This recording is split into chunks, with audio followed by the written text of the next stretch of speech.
行转爱州。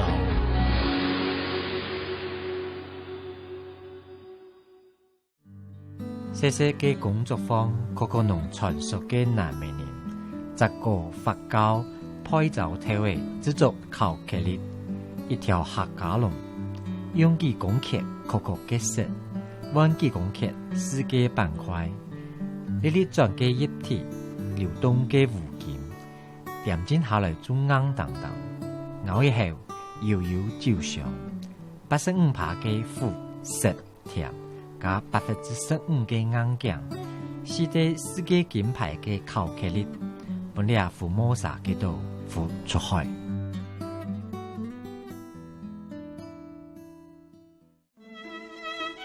融合可可豆的特殊发酵风味与轻烘焙的酸味。2018年，台湾精品巧克力以85%黑巧克力拿下有巧克力界奥斯卡金像奖之称的世界巧克力大赛4面金牌奖项的殊荣。只是任谁都想不到，这一块仅仅5公克、黑得发亮的台湾之光，竟是来自屏东内埔的一间小小巧克力工坊。得到这4面金牌，就是Growth Country， 就是成长国家，就表示我们的可可是在我们在地种植的。还有一张是直接交易的金牌，就是说我们的豆子不是透过进口商，我们直接买豆子进来，我们豆子是自己去发酵、自己制作烘焙而成的。然后第3面金牌的话是 Chocolate Maker， 就是从豆子 bean to bar 这个部分是我们做的。还有一张是整个世界杯的总金牌，就是在我们家。2019年，这间巧克力工坊再度以95%高趴数的黑巧克力以及黑巧克力品尝者等再度蝉联世界金牌，共夺下12面奖项。这些金牌巧克力都出自于巧克力师曾志源的巧手。而之所以能够打败比利时、意大利知名的巧克力制造大国，一切都是靠着屏东县内埔乡农民提供品质优良的可可果实。像这一颗的高度，我觉得这样子就还可以。其实这个没啥需要啊，已经没需要。对啊，其实你减少它这里侧枝的负担，尽量把果集中在主枝干，会比较好。可可豆是巧克力最重要的原料，为了从源头就确保果实的品质，一大早，巧克力制作师曾志源就来到了果园，与契作农民讨论今年最后一批的可可果采收情况。基本上按内取啊有无？它大概你就可以留个比较好的，大概50颗或者是40颗，较好的。啊，像这个。我们把它输掉。每年5月和11月是可可果产量最大的季节。南台湾的屏东是国内种植可可树的最大产地。故事要回溯到1970年代，台湾推动农业外交，农耕队把可可种子带回台湾，在万峦一带种植。只可惜早年政府没有采计划性耕种，也缺乏加工技术和机器，可可果树很快就被槟榔树所取代。直到2005年，屏东农民又开始恢复栽种可可树。10年前我们才开始，因为我们有一个产销班，他们正在封这个东西，叫做林下经济啦，就是在槟榔树下，我们找一个可以替代槟榔产业的一个作物，结合了我们的第一个咖啡班呢，那些咖啡班的班员，整个就改成种这个可可树。内埔的可可果园全盛时期有300多公顷，不过这几年种植面积减少了，大概剩下200多公顷左右。像这修太短就要上个白胶啊，让它形成一个保护层，它比较不会有病菌啊。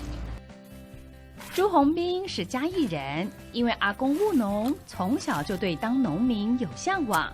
他来到内埔，买下了3公顷土地，种植果壳厚实、不需要施用太多农药、化学肥料的可可树，用自然农法栽种。对我来讲是一个接近自然的方式啦。事实上，后来我这几年经验下来的话，我也觉得种可可是一个不用去跟我当初的初衷的理念是相符的啦。农业来讲的话，就是易懂难精啦，都好都种了去，有栽种了水爱的大长啊。可是相对的，像今天我们要给志远他去做那个可可的时候，那你品质就得还够的啊。不是产量多就一定好。适时的梳理果实密度，让可可树主枝干上的果实营养吸收好，制作出来的巧克力风味最佳。这些诀窍是来自于曾志远3年来从事可可园田间管理的经验。他与农民合作，以无毒的方式照顾树苗。农民的心态就是这样子，我们可可树很好种，所以就是天生天养。那在这个前提之下，我们需要好的品质的时候，相对我们就要关心回归农田这一段。所以像朱大哥理念，他就是跟我们就是很符合。我一直在跟农民端在提倡，我们要做到无毒，每一棵果树把它们的价值提升。可可树喜爱高湿、高温和半遮阴的环境，主要生长在热带雨林区国家。屏东内埔乡年均温大约28度，拥有可可果实生长的好条件。相较于种植在热带雨林国家，制作工厂却是得在欧美的巧克力品牌。台湾精品巧克力在地化的优势，就是得奖的主要关键。第一个动作会把它敲开对，然后敲开再一起挖，像这个龅牙就会把一些营养成分给流失。这个芽从果实的外观看不出来吗？看得出来一些，但不能完完全全就看得出来。那我们敲果的话，它这就是有厚厚的一层它的果壳那其实我们真正要做巧克力，就是这里面的可可豆的豆仁。曾志源是屏东内埔在地人，原本从事手工皂事业，对家乡特产可可果产生兴趣。4年前，他和太太郭怡婷一起参加县政府举办的可可培训班。一开始其实是想要学习萃取可可油制作手工皂。我们去的时候是为了要找好的油脂，所以我们需要原物料。从了解可可发酵开始，我们2个对话就多了。对，我们2个就是可能每一次的发酵风味品质大概是会走向什么味道，开始去探讨。那会发现说，有10几种、20几种、30几种味道诞生出来。当每一次的做法有变化，或是当时的气候有变化，或是当时的阳光在照射的时候有变化，完全都会影响到它的风味的来源。可可发酵风味引发曾志源的好奇心，他想不同发酵风味的可可豆做出来的巧克力应该也会很不一样吧。2018年，一场在台湾举办的巧克力大赛，让他开始埋首研究巧克力制作。这颗肉长得没那么好，果仁没那么薄。像挖豆的话，我们就是会让它一颗一颗的果肉分离。像杂质这些东西，像中心那个梗，我们就会给它挑掉，这个都要挑得很干净，就是以方便我们后续的发酵的作业。巧克力制作最关键的技术在于可可豆的发酵。开过宠物店的曾志源，把过去饲养昆虫对菌种变化、温度与湿度环境的控制经验，运用在可可发酵制成上，成功的发酵出风味独特的巧克力。发酵一开始我们要盖上盖子封住，这要封大概是48小时，让它做厌氧的动作。之后我们会做一个耗氧的动作，对，就是让豆子有呼吸到新鲜的空气。在这个动作发酵完成之后，就是可以决定豆子70%的巧克力的风味。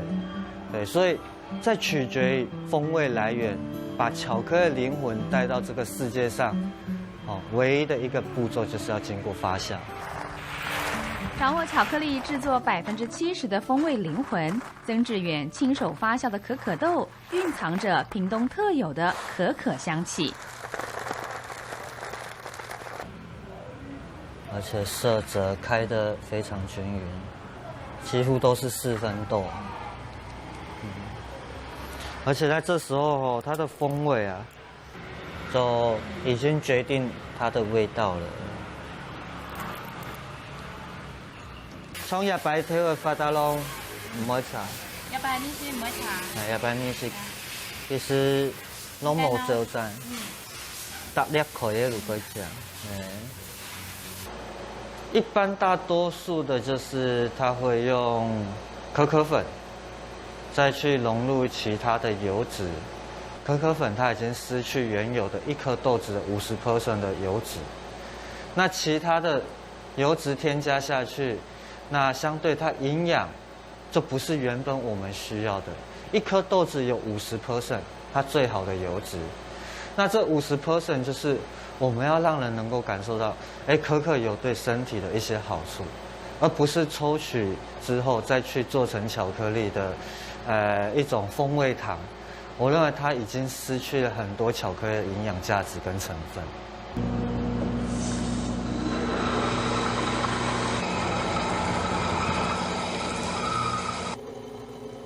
不是用棕榈油、代可可脂等其他人工添加物制作还原巧克力，曾志源坚持用整颗可可豆直接磨成巧克力酱，保留可可油脂，再利用筋膜机打出精细度、风味绝佳的巧克力。真的要等3天3夜啊！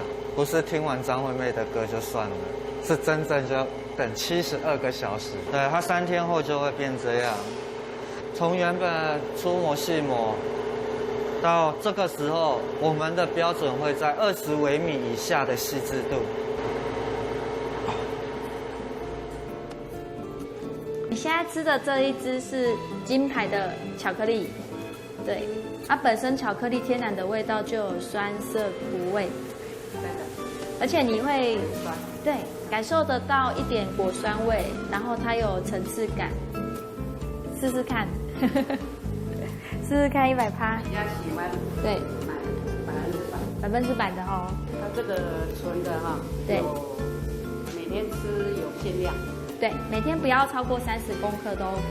所以这个1块几公克？1块5公克，不要超过6片。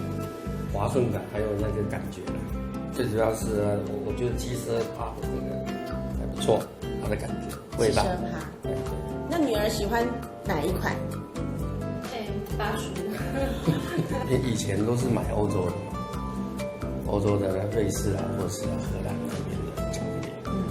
那我们台湾有想说吃看看，他说那个台湾到底能够，因为也有得奖，然后第一个是得奖，第二个是就是说那个就是说能够定位定价到这个程度啊，一定有它的道理。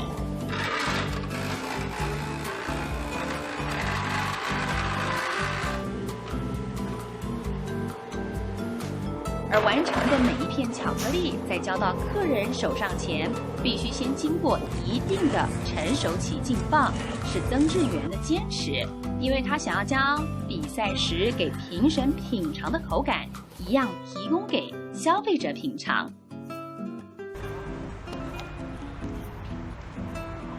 屏东内埔现在是台湾巧克力故乡的代名词，但这里的孩子不一定都知道巧克力是怎么来的。好，大家好，你们知不知道巧克力是什么做的？不知道。可可豆。你们有没有看过可可的果实长得怎样？我们今天上课就是要认识它，是吗？可可果实的酸涩苦，颠覆孩子们对它总是甜美的想象。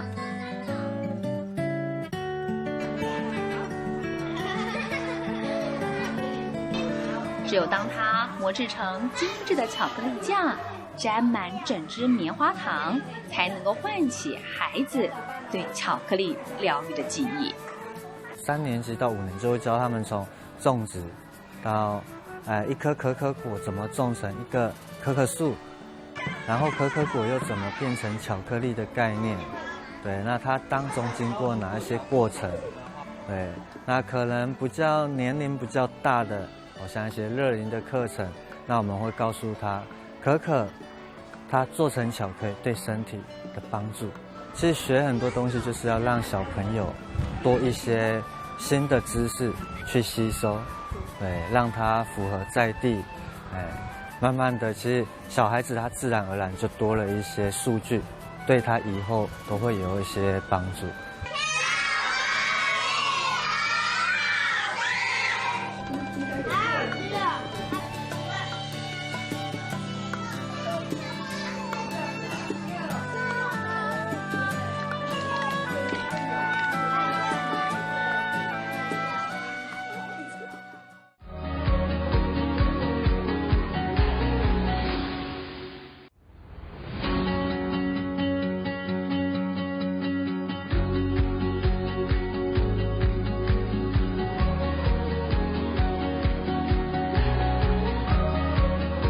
行轉藝種。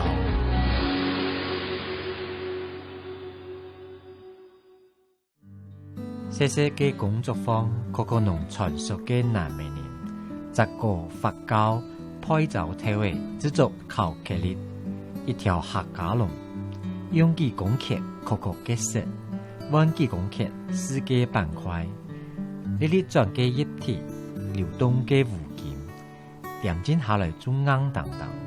熬以後搖搖照上，85%嘅苦澀甜，加15%嘅硬醬，使得世界金牌嘅巧克力，本嚟附摩薩嘅度附出海。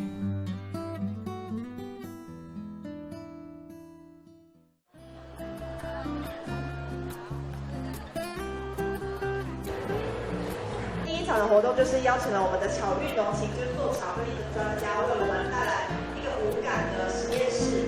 Hello， 大家好，我们是来自台中的一个巧克力的品牌。他是张天翼，5年前从屏东科技大学毕业，大3一门农业实习课。对嗜好作物有兴趣的他，发现屏东内埔的可可农园，从此和巧克力结下不解之缘。大家可能不知道，屏东的槟榔有达到1000多公顷以上。那真正的水果产值其实它只有占大部分可能200-300公顷左右。槟榔业一直在衰退，价格一直掉的状况下，我们会去帮农民想一个他可以去转型的方式。我那时候面临的是槟榔树去转型，可能转型可可。然后去做可能农民的未来的一些衔接跟一些青年回流的工作，那我们就会问说，那你觉得要给你的小朋友以后是种槟榔还是种巧克力？他们会比较想要回来接手农业这一块。然后我们说，还是要做巧克力啊，就是不然大家一起来做做看。和农民合作，刚开始还是学生的张天翼和同班同学，也是女朋友的陈佳慧，就像是农园小助理一样，帮忙搜集田间资料、找文献，讨论巧克力要怎么制作。这边的一样哈，这边是比较小颗的了。你看这上面都是很多果实在上面的。它连这最前面这里都有了。对啊。在指导老师的牵线下，认识了同样是屏科大研究所的学长，也是内埔乡农会推广股的主任黄道和。我们在农会，在推广这个工作，我们想说要让我们内埔这边大概有3000公顷的槟榔有一个转型的一个契机。当时屏东种可可树的农民很多，但却没几户会做巧克力。可可豆盛产，无处可销售，成了农会头痛的问题。我们到底要走一个实体店面的部分呢，还是走庄园的部分？结果说这个2方面都可以进行。于是黄道和开始辅导农民走庄园导览体验的形态，让游客可以来到农园，了解可可的生长环境。还可以直接剖开可可果实品尝。而张天翼和陈佳慧这对同窗恋人就决定毕业后直接产地收购农民的可可豆，以巧克力创业。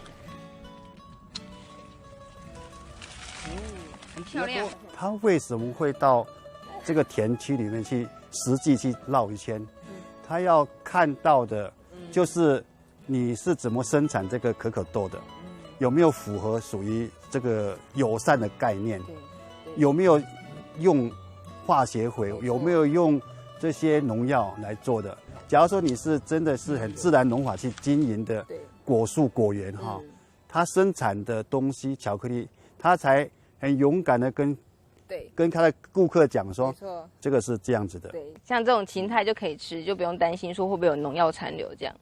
好吃，果肉就很厚，果肉就很甜。我发现我这一株，你假如说比较再往前一点的这个果荚哈，它是整颗你可以嚼的，就是一直咬，就当水果这样子，不会苦。有了这样的想法，本来就喜欢吃巧克力张天翼，他报名参加专业巧克力制作的课程，寻找制作巧克力的技术，靠着自己一次又一次的实验，才成功摸索出属于自己风味的巧克力。最困难的点其实是巧克力的结晶的问题，要做调温，必须要先做升温、降温，再升温注模动作，油脂量不一样。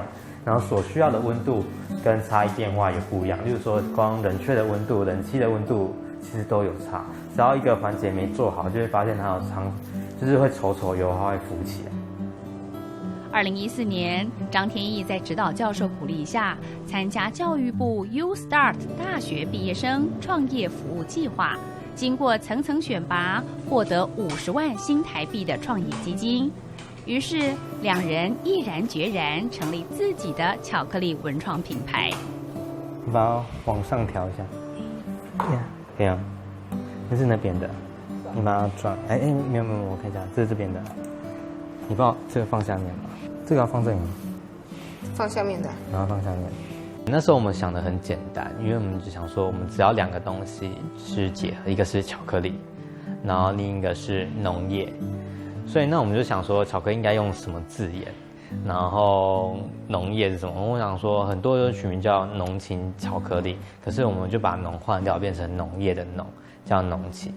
那巧克力我们就叫巧遇，就是你希望是巧克力遇见农业。有了创业基金，张天翼自己写报关单，从国外进口机器，省下向进口商购买的差价，为工作室添购磨豆机、搅拌机。年轻人创业步步艰辛，幸好有学校教授帮忙，不仅为两人争取到母校屏科大的大饼订单，现在两人仍旧不时回到学校寻找产学合作的机会。那这个主要是想要，就是跟那个迪化街那边讨论，就是未来会直接上在他们的店里面，因为他们比较多是外国人，尤其是现在就是欧美国家，其实在台湾玩的比较多，自由客那一类型。对啊，然后他们就想说要一个图案的意象，而且这个包装就是打开完之后，它就变成一张春联。对啊，所以现在这种百分比就很有意思，你要去连结。对，我的祝福。这个填在心里面，去除100%的福分，100%就100%的祝福100%的什么，类似这个就可以。也许我们真的做纯技术的黑巧克力，恐怕我们没有办法跟国外的这些技术来做。但是年轻人有股热忱做的时候，有没有比较好的方式？当然有，就是本土的味道是别的地方没有办法取代。假使能够结合在地的一些的农的一些，比如水果。加在一起，接地气做，我想这个属于别人没有办法取代的这个味道啊。台湾可可豆的成本高，巧克力制作师不敢任意试验，技术要精进并不容易。像张天翼这样愿意花许多时间在研制新口味，是因为他没有忘记创业初衷，坚持与台湾小农产品合作。他们吃原味的巧克力，其实他们更想要带更多的在地的元素。那我们就选择了台湾的茶叶，像平林的茶，然后还有阿里山的乌龙茶，然后甚至金萱等等，就是台湾是朗朗上口的有名的茶。这些的话，就是我们把它做成6款。那除了茶叶之外，然后我们的包装上面就是显示这些台湾的一些东方的颜色，然后或者是说跟窗框去做结合，然后这让大家就是一进去选物店里面，第一个看到说，哎，巧克力耶，然后有茶哎，然后有台湾的一些文创的元素在里面。2015年，这对充满热情与冲劲的年轻恋人得到台中市政府摘星计划的青创扶植补助，进驻雾峰光复新村，找到创业的第一个据点。申请完下来之后，他们就说：“哎，你们巧克力有一点农作物，然后又有点就是适合亲子的，所以他就把我们安排到光复新村。这4年来，就是跑的活动真的是蛮多，就是北中南，甚至在海外都有。我们去大陆啊、深圳啊、上海，然后我们还有朋友帮我们带到香港啊，这些都有。然后就是太多朋友、太多客人，他就说我想要买你们的东西，那想要去你们店里面看。那他们说去雾峰，大家听到说雾峰好远哦。我那时候想说，我们是不是要找一个真的是稳定的一个店面，让客人也不会觉得太远，然后又可以跟我们工作室做结合的。所以我们那时候就找了中区。74趴巧克力上面有加点茶叶，所以吃起来会有茶叶的香味。但我们想说巧克力不要做那么甜，所以我们就是坚持在74趴的巧克力，然后去加茶味。最近在台中市中区开设新店面，开业不到1年，就有不少年轻消费者透过网络介绍慕名而来。因为我一直在找就是台湾本土的就做巧克力的，再说那种比利时啊，或者是那种瑞士，就是听起来好像很先进的国家，但是他们巧克力进口的品质就是参差不齐啊。有时候你这一期吃到感觉不错，等下下一期就有落差。然后因为我觉得台湾少量，然后会比较注重那个巧克力的品质。我们现在做那个上次拍那个棉花糖可可。那我们要不要取一个文青一点的名字？真的只要叫棉花糖可可吗？那给你取，你觉得？我想一下，这个问题真的太难了。你不要想了5分钟，要跟我说，那叫棉花糖可可好了。我想一下，白熔岩可可，好，就这样子吧。加160克的糖，归零160，对，56、57、58、59、60 ，OK， 刚刚好。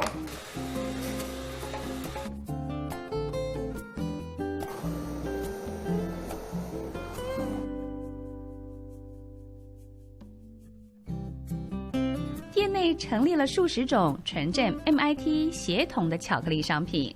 张天翼透露，目前业绩总算能持平，还不敢说已发展出成熟的商业模式，获利模式也一直在调整。北部人比较可以接受，例如说巧克力其实还有带果酸的这个味道，可是如果像在中南部，可能他们平常的饮食习惯或是接触的资讯，他们会觉得如果带酸味道的巧克力，会觉得非常的奇怪。后来有做调整，尽量把它做到适中，就是巧克力味道带一点点的酸味，然后也可以跟大家说，其实巧克力是带酸，让大家可以慢慢接受。比如说更浅焙啊，或是推荐其他农民的豆子，让他们下次购买的时候可以去尝试看看。蓝色的，恭喜你好棒！2个年轻人更喜欢直接面对消费者，观察民众喜欢什么口味。他们加入设计网站平台，经常到北中南各地假日市集摆摊，介绍产品精神，让更多人看到台湾可可的新价值。是近年来在亚洲啊，就是有一股台湾旋风很受欢迎。那我们观察到的应该是珍珠奶茶有带动这个趋势。那另外还有一种是，比如说台湾的古窗花，或是磨石子地的这样子的印花的内容，印在商品上的时候，也会很受到海外市场的欢迎。还原的巧克力，它一般我们大厂公司都会把这个可可粉，我说的榨得很干，然后可能会添加棕榈油啊、植物油啊，或是代可可脂，它是代替可可脂的油脂，叫代可可脂，然后去还原成巧克力。那它还原完的巧克力，它会跟你说，我巧克力很棒，保存期限长，然后不会融化，很适合带出国去送人。可是他不会跟你说，我把里面油脂抽掉，卖给化妆品公司了。其实巧克力在制作过程其实是很简单的，它没有过多的添加物，大概只有可能用可豆磨成的可可膏，然后依照他喜欢的趴数去添加糖，然后可能太浓还有添加可可脂。其实大概就是这3样东西，它不需要经过过多的调味啊，就可以拿到这样的东西，或者是让大家可以知道最原始、最健康的东西到底是什么。小小一块黑砖，入口即化。大人爱它的苦，孩子爱它的甜。它酸、苦、涩，多层次，丰富口感，像是在诉说台湾巧克力制作师精彩的创业故事。它发酵风味独特，它是台湾精品。